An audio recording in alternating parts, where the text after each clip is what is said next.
Guys, this is Kriti Bhatnagar. I hope आप सब लोग बहुत अच्छे हैं। कल सुबह आपका एग्जाम है एलिट का और मुझे पता है आप बहुत घबरा रहे होगे इस मोमेंट पे, इसलिए मैंने ये वीडियो बनाई है। I want to have a one on one conversation with you about your preparation. कल का एग्जाम कैसा होगा कैसा नहीं होगा, बहुत घबराहट हो रही है, बहुत टेंशन हो रही है, मुझे बहुत अच्छे से पता है। I was there and let me tell you, मेरे एलिट के एग्जामिनेशन में मैं 1 मार्क्स से रह गई थी। तो मेरे अगर 1 मार्क्स और आते तो मेरा NLU दिल्ली में एडमिशन हो जाता। My purpose of telling you this is कि मैं भी उस पोजीशन में थी जहाँ पे मैं एलिट के लिए प्रिपरेशन करी थी और एलिट में अपना सिलेक्शन चाहती थी। एंड मैं एग्जाम देने गई और उसके बाद मैंने कितना सोचा कि मैंने ये सही कर लिया होता, वो सही कर लिया होता। But now when I look back upon it, I think I did my best. And at the end of the day ना, सबसे ज़्यादा सिर्फ यही मैटर करता है कि आपने अपना बेस्ट दिया है। जो कुछ भी प्रिपरेशन हो चुकी है गाइज, अब ठीक है, आपने बहुत अच्छी करी है। अगर आप अपने आप से ये बोल सकते हो कि तूने बेस्ट किया यार, तूने सबसे अच्छा किया, तो चिंता मत कर, जो भी होगा अच्छा होगा। एग्जाम में सिलेक्शन होता है नहीं होता है वो हमारे हैंड्स में नहीं होता। हमें नहीं पता कल क्या पेपर आएगा, इतना सारा सिलेबस है, हमने इतना ज़्यादा खुद को वैसे भी छोटी छोटी नन्ही नन्ही जानों को इतना ज़्यादा बर्डन कर रखा है, इतनी सारी पढ़ाई करी है, इतनी ज़्यादा मेहनत करी है, तो इट इज़ ओके। मैं बस आपको कुछ सजेशंस देना चाहती हूँ before you go into the examination tomorrow. सबसे पहले प्लीज़, मुझे पता है मेरे बोलने से फ़र्क नहीं पड़ता, बट इतना पैनिक मत करो।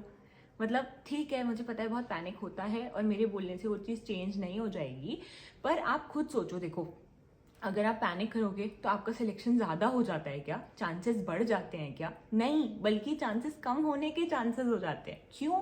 क्योंकि आप माइंडफुल ही नहीं हो कि आपका एग्जामिनेशन है। कल जब आप एग्जाम में जा रहे हो, जस्ट मेक श्योर कि आपने सारी चीज़ें रख ली हैं जो लेके जानी है। सेकेंडली, एग्जाम सेंटर में आपके आसपास जितने भी लोग बैठे हुए हैं वो आपका कंपटीशन नहीं है गाइज, आप अपना कंपटीशन हो। आपको अपना बेस्ट बस देके आना है। आप उस पूरे सेंटर में अकेले एग्जाम देने के लिए बैठे हुए हो, आपको एक सीट चाहिए, आपको उन सब से लड़ाई करनी ही नहीं थी। तो प्लीज़ लोगों को देख के घबराना नहीं है। थर्ड, मैं बात करना चाहती हूँ कि आप कैसे टाइम डिवाइड करोगे एलिट के लिए कल। तो पहले से ही ना डिसाइड करके चले जाना कि कौन से सेक्शन को कितना टाइम देना है। तो क्योंकि 3 सेक्शंस हैं, तो आप पहले से अगर अलॉट करके जाओगे ना टाइम को, तो आपको ये नहीं होगा कि मेरा ये छूट गया वो छूट गया। लिमिटेड टाइम था आपके पास, हर सेक्शन का आपने डिसाइड किया था, उतने टाइम पीरियड के अंडर आपने कर लिया। एक आइडियल टाइम मैं आपको बता देती हूँ, आप उसको ऊपर नीचे कर सकते हो। जैसे जीके के लिए आपको 10 मिनट्स देने चाहिए। अगर आपको लगता है कि आपका जीके 7 मिनट्स में भी हो जाएगा तो फिर ठीक है, आप 7 मिनट्स में कर सकते हो। लॉजिकल रीजनिंग के लिए आप 55 मिनट्स दे सकते हो, तो उसमें आपका लॉजिकल रीजनिंग हो जाएगा। यहाँ पे आपके 65 मिनट्स हो चुके हैं और बचे 25 मिनट्स। 25 मिनट्स में आप अपना इंग्लिश कर सकते हो। अगेन, अगर आपको लगता है आपको 30 मिनट्स चाहिए इंग्लिश के लिए तो 30 कर लो इंग्लिश। लॉजिकल रीजनिंग में आप उसको फिर कम कर दो, डिपेंडिंग कि आपको क्या लगता है, आपकी प्रिपरेशन के हिसाब से आपका कौन सा स्ट्रॉन्ग परस्यूट है, आप उस हिसाब से अटेंड कर सकते हो। नेक्स्ट पॉइंट मैं ये बताना चाहूंगी कि आपको कौन सा सेक्शन पहले अटेम्प्ट करना शुरू करना चाहिए। या तो आप वो सेक्शन करो जो आपका बेस्ट है। अगर आपकी LR अच्छी है, लीगल रीजनिंग अच्छी है, लॉजिकल रीजनिंग अच्छी है, तो आप उससे स्टार्ट कर सकते हो।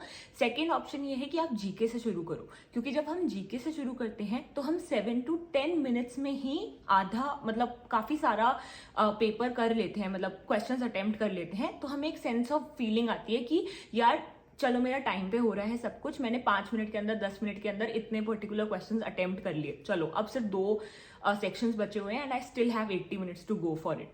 तो वो थोड़ा सा मेंटली सेटिस्फैक्शन मिलता है। और जीके में क्या होता है ना, या तो आपको आंसर आता है या नहीं आता है। इंग्लिश में, LR में आपको सोचना पड़ता है, तो क्योंकि आपको सोचना पड़ता है तो आपको टाइम चाहिए। जीके आपको आता है या नहीं आता है, आपने अपना आंसर लगा दिया। So this is going to be my क्या बोलते हैं, एडवाइस टू यू गाइज। तो अब तक आपने जितनी भी प्रिपरेशन करी है, आपने बेस्ट करी है, प्लीज टेंशन मत लो। मैं बस आप सबको एक चीज बोलना चाहती हूँ, I am really proud of you.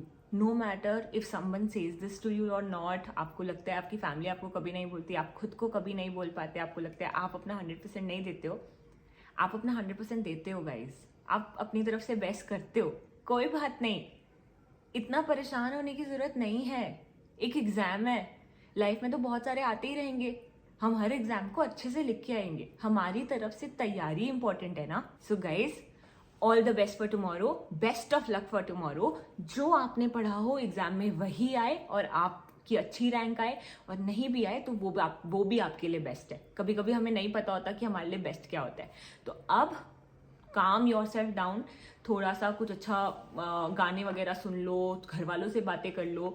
This time of preparation will not come back again, so enjoy this period, go and give the examination tomorrow. सिर्फ अपने लिए एग्जाम देने के लिए जाना, ये मत सोचना कि बाकी कितने लोग हैं, सीट इतनी कम है, फलाना ढिमकाना, इस सबको मत सोचो। आपको बस एक सीट चाहिए, उस पर फोकस करो, और आपने अच्छी प्रिपरेशन करी है। I am proud of you and go make yourself proud as well. Thank you so much for watching this video.